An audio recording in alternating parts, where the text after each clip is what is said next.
Wow. Well, good afternoon, everybody. What I'd like to do today is tell you about this project, to talk about our experience designing this neonatal incubator specifically for poor countries. I'll talk a little bit about what we've learned, and I think that all of today's conversation, ignorance, I definitely had the experience of the more I learn, the less I know sort of thing. I mean, I left the Peace Corps thinking, man, I don't know a thing about Africa. Like, how did all this stuff happen on the BBC in the country that I was in? And I never actually witnessed any of that stuff. So yeah, a friend of mine, Paul Hudnut at Colorado State, says that in order to make success in this field, some of the beneficial qualities are naivety and ignorance. And so I'm highly qualified for doing design in this field. So I'm going to talk about this example, then I'll talk about some of our future work. And so, assuming I can get this massive clicker to work, I'd like to talk to you about infant health. So it turns out that there are 4 million newborn deaths a year. So these are newborns who are dying before their first month of life around the world. 98% of those are in developing countries. It turns out 1.8 million of these newborns, or almost half, would make it if you could just keep them warm.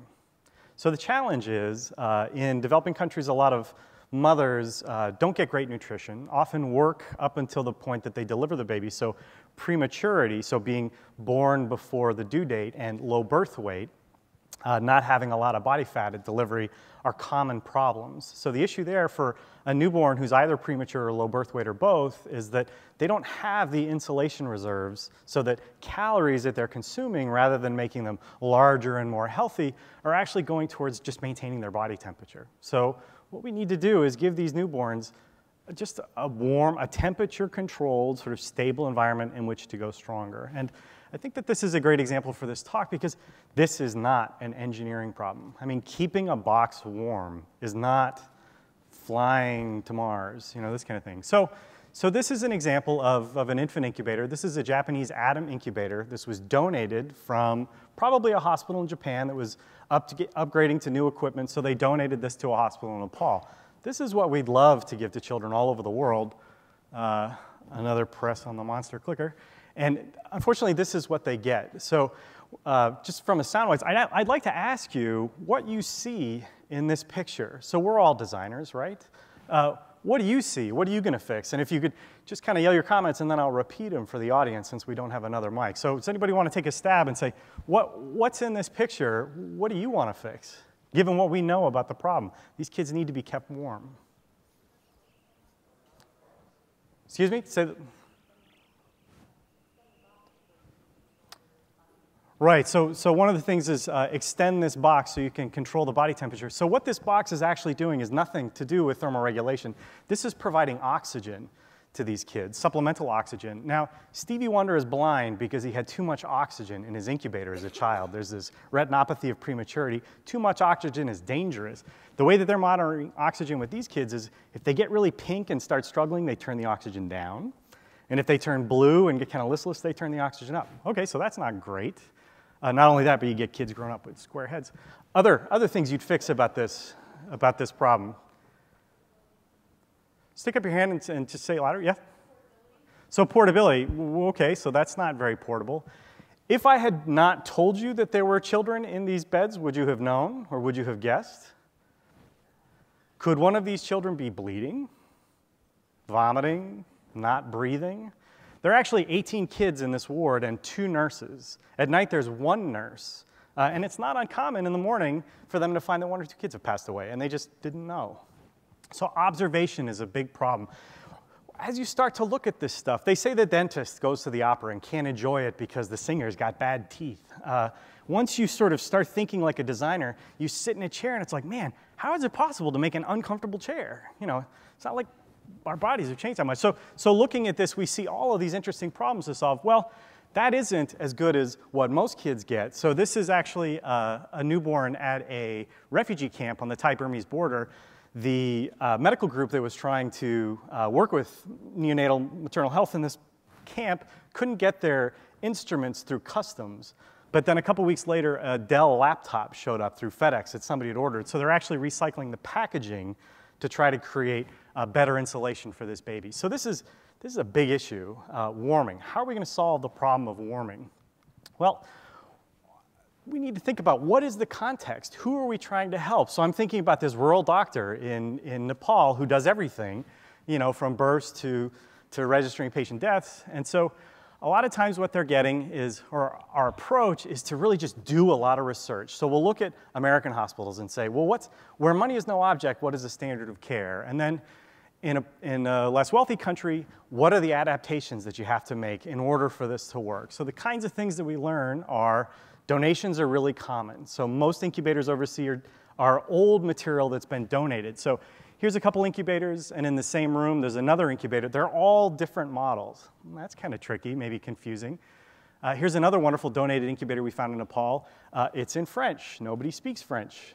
Nobody wants to be the one to figure out what the too hot button is, so they're not using it. Here's another really interesting incubator we found. So this is a 50-year-old easy bake oven. I don't know what this is. They can't afford to throw this away. It still works, so they're still putting babies in this.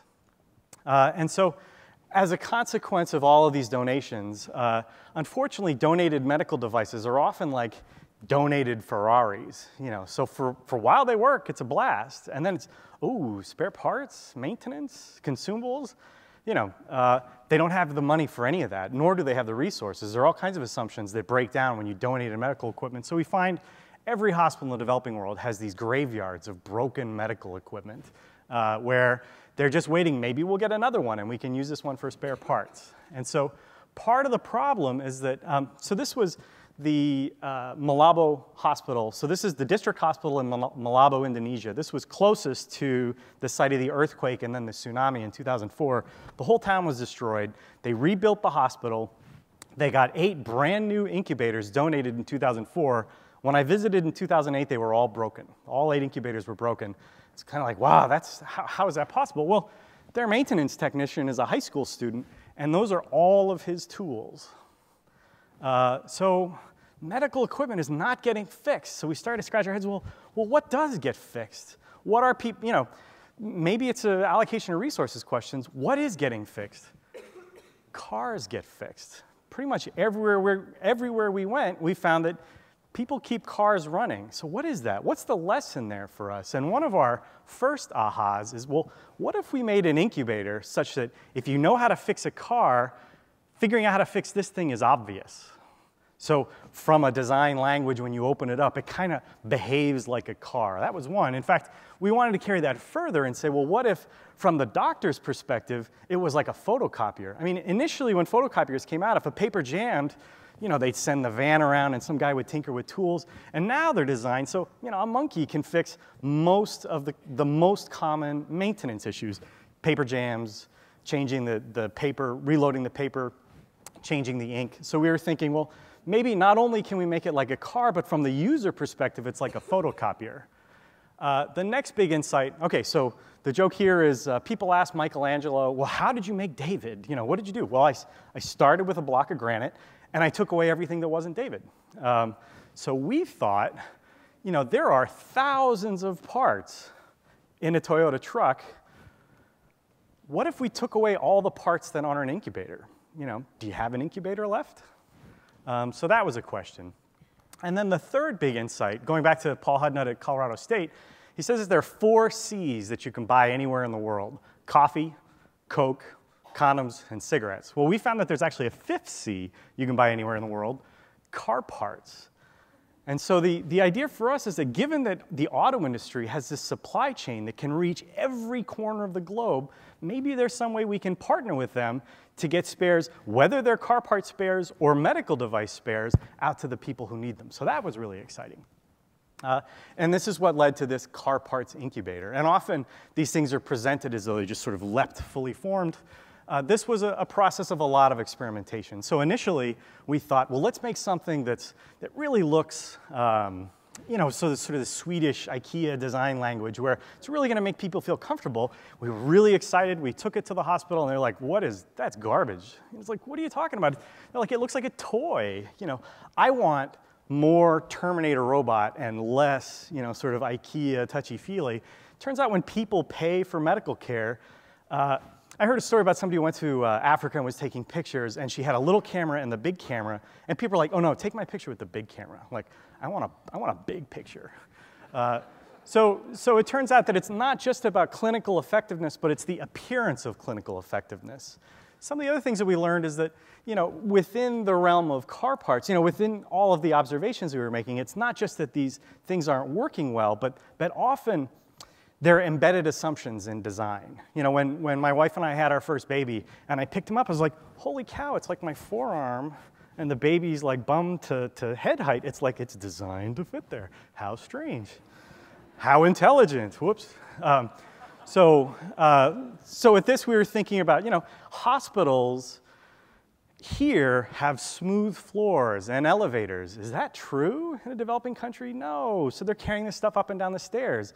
Some of these babies, these newborns, get their fatal thermal shock when the nurses are running from the delivery room to the NICU, often outside. So we thought, really? Can't we fix that? So Tom is standing on a box here, not because he's shorter than Adam, but to show that you can carry this up and down stairs. And so we continue to iterate. There is no substitute for testing, as we all know. So we actually took our early prototype to have the head of medicine and the head of the NICU at Children's Hospital in Boston try it out, try picking up this bassinet. And the first thing that happened, the baby shot out onto the floor. So that's why at this version of the prototype, we put in a seatbelt. So it's these kinds of things with testing that you can only learn the hard way.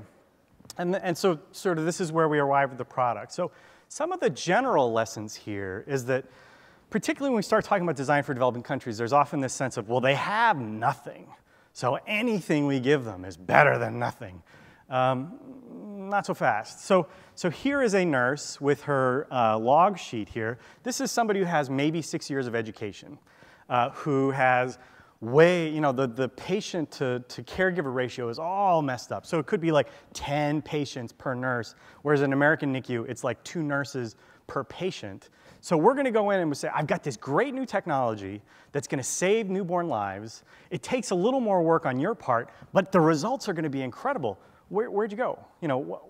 Come back. So part of the problem is, so I'm going to give this person a device that raises expectations for their performance. They don't get any new training. They don't get any more pay. Why aren't they excited? I don't know. The other thing is when we start to ask questions about how things work. With the incubator in the beginning, so temperature is a very important statistic. Another one is infant weight. And so we asked nurses, so how do you weigh the baby? And they said, oh, well, we have this scale, and it's really easy. How often do you do it? Every 12 to 24 hours, which is exactly what they should do. And we thought, that's fantastic. Can you show us? We brought a doll. Would you mind? And she brings out this contraption that's like a grocery scale combined with a hammock, and the doll, like the head's getting all bonked around. And she's like, this thing is such a pain in the ass. We never use it. 12 to 24 hours or never. And how hard is it for us to add a scale to this thing? Same story. We asked the head of maintenance at a hospital, like, show me your favorite gadget. Take me on a tour and show me your favorite gadget. And he's like, oh, I've got just the thing. We ran downstairs and he showed me this big MRI. I was like, yeah, okay. It's really big and really cool. He's like, no. Come with me. And we go around the back and he takes off the instrument panel. There's a surge suppressor built into this device. And of all the equipment that they have in the hospital, this was the only one with an integrated surge suppressor. 98% of donated medical equipment is broken in 5 years, and largely because of power fluctuations, this kind of thing. So if I hadn't asked that question, we'd still be patting ourselves on the back about what a great design we'd come up with. So those are some of the lessons that we learned.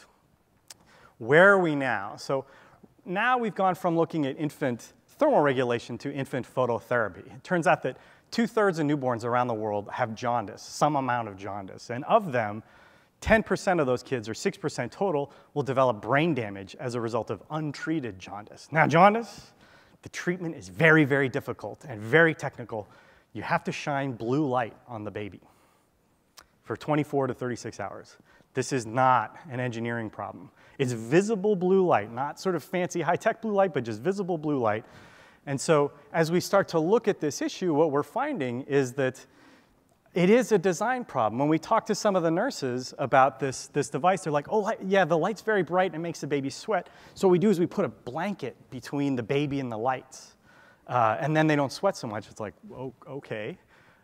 So somebody asked me once, like, how do you define design? I started as an engineer, so what's the big difference between design and engineering? And for me, the lesson was, in design, there's no such thing as a dumb user.